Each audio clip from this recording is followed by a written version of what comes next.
Hi, welcome back to my weekly beer talk as promised. For the people who don't know me yet, so my name is Jan. I'm a professional beer guide and I work in some breweries here in Belgium.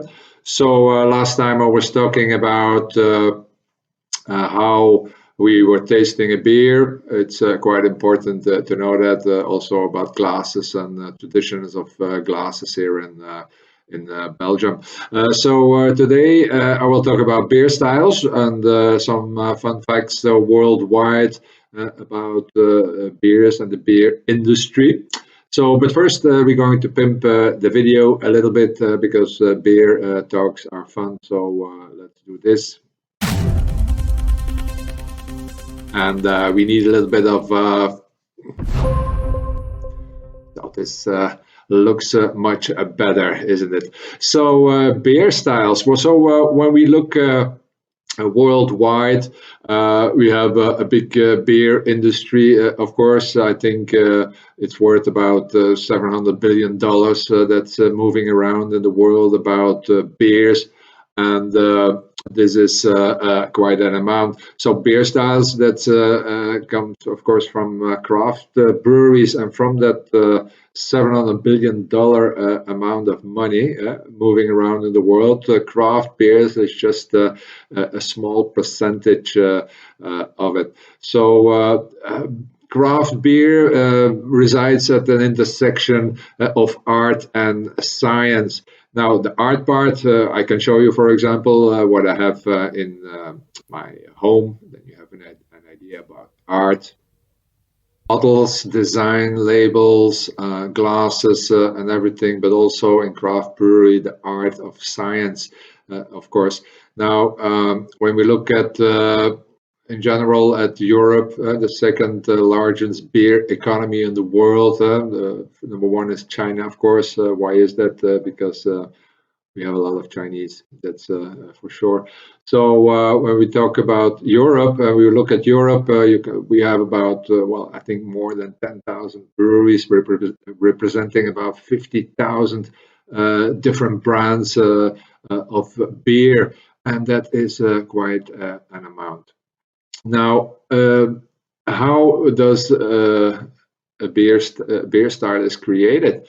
Now, beer style creation, that's not over a fortnight, of course. When we talk about styles, we need parameters, and that's a thing for every style. When we look at architecture or food or music and everything, so we have parameters to decide. So that's that kind of style of food, that style of music.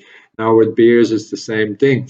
So there we go to the craft brewery. So is every beer a beer style? Yes, also the industrial ones. That's the thing. Now, when you look at the parameters for a beer style, well, we need a few things. So we have a handful of associations and organizations that take care of that. So in the US, in Europe, and so on.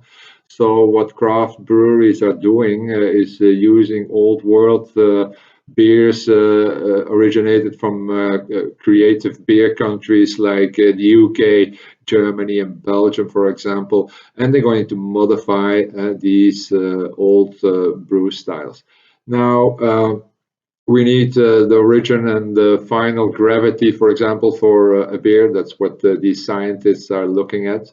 They're also looking at the volume of CO2 is quite important. Attenuation. We have the IBU, the International Beer Unit. That's the International Bitter Unit. Sorry. The SRM, that's quite important. SRM is the standard reference method, so the color of the beer. I can show you an example of that. Also, the ABV, the alcohol by volume, is also very important. So how do they do that? So it's not that the brewer is sitting around the table with a few guys and say, okay, tomorrow we launch a new beer style. Of course not. What the craft breweries are doing is be creative, of course, as well as a sort of an art in the science, and modify all kind of beers they're brewing with the ingredients in the region locally or per country. So they do that for years, and these organizations are looking into that. So they follow these craft breweries, and after a few years, they're going to notice, okay, so this is a thing we saw more than once, and a new beer style is created. I have a small example of beer styles you can see here. Jeffrey, put on beer styles, please. Yes, put down that beer. Thank you. Okay, good. Sorry, it's yeah, we start early with drinking beer here in Belgium. So that's the thing. So here you have some beer styles. There's a little bit of difference between Europe and the US, for example. What these organizations do is they put them in families. What you see here are the 15 families from the US, but in Europe we have about 25 families of beer styles, subdivided in for both continents in 80 beers. So we have hundreds of beer styles. Now, when we look worldwide, of course, the giants, the $700 billion beers. Well, I have a small list about what is sold the most in the world, and this is interesting to know. So at number 10, for example, we have Guinness. The guys from Dublin, always fun, those Irish, but they sell a lot. Now at number 9 we have Skull. Skull is not Swedish, of course, but it's a Brazilian beer. Brazil is coming up as a beer country. So at number 8 we have Brahma. Which is not one of the Indian priests, but is also a Brazilian beer. So a huge amount. At number 7, we have Snow. Snow, not the weather outside, which we know, but the Chinese beer. And then at number 6, a very popular beer in these days, Corona from Mexico, of course. At number 5, we have Japan, Kirin. It's also big industrial beer. Then number 4 is also it's Harbin from China. So a lot of Chinese, I told you. Number 3, we have our Dutch friends in Amsterdam, Heineken, of course. And then on number 2, we have, I think, to my opinion, a quite funny beer. I'm sorry, guys, from the US, but I tried that beer once. Yeah, well, I tried it. I used it in Mexico. I was playing golf over there, and it was freaking hot. And the guy came by with some canned beers, and I took the Bud Light. So number 2, Bud Light. I didn't drink it. I just poured it over my head because it was quite hot, and that was also refreshing. Number 1, of course, Budweiser. These are the figures from last year. Now, I have also some questions, which I told in my last beer talk that you can send me some questions if you want to know something, and I'm going to answer that for you. So Q&A, let's go. We see here, I have a question here from Liam, who was asking me about the New England IPA, new beer style emerging. Yes, I think it's a logical consequence of what they brew at the north coast and the east coast. Vermont IPAs, the strong bitter ones. That's why we have that New England style, which is more fruity, more aromas. You have that hazy color. It's not as bitter. It's bitter, but it's not as bitter.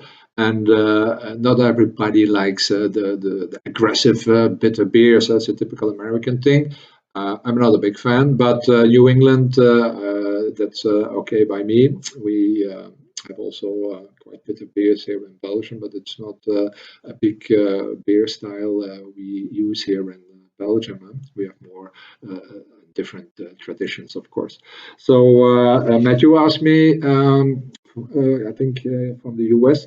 So Anchor beers, Golden Carolus beers, are they exported to the US? No, not yet. We have a selling point in San Francisco. I think it's Impact's Beverage, where we sell the Golden Carolus single malt whiskey since a year now.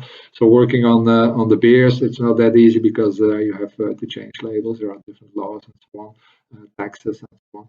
So we're looking into that. So that will be for the future, I think.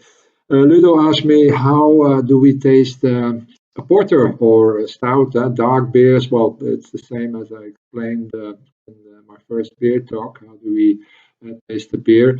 But for dark beers, we're going to put the beers into the light just to look at the color. That's the only difference for dark beer. So you can see the carbonation and so on. So that's the way to do it. That's okay. So for people who are interested, last year I wrote a book about beers. It's called this one. It's 50 Shades of Beer. This is the Dutch version, of course. That English version is coming out in July. So that's a book about 50 random beers, fun facts, legends, traditions about Belgian beers, but also international beers, and crazy stories just to have fun. So interesting book. If you're interested and you want to know when it's published, keep the update. Just send me your email to Messenger or so. I will put you in the list, and you get updates from the publisher when it's coming out. It's also going to be sold in the US. So that's one thing. So if you have more questions, please feel free to ask. Just post message on my timeline. I will get to the next beer talk next week. So this week I'm going to visit some breweries. That's the fun part because they are closed for public, but of course I have some entries everywhere. So I'm going to take some video over there and show you some nice teasers and pictures and know about some facts about some Belgian breweries. So thank you for joining me, and hope to see you next week in my other beer talk with a new topic. Thanks. Bye.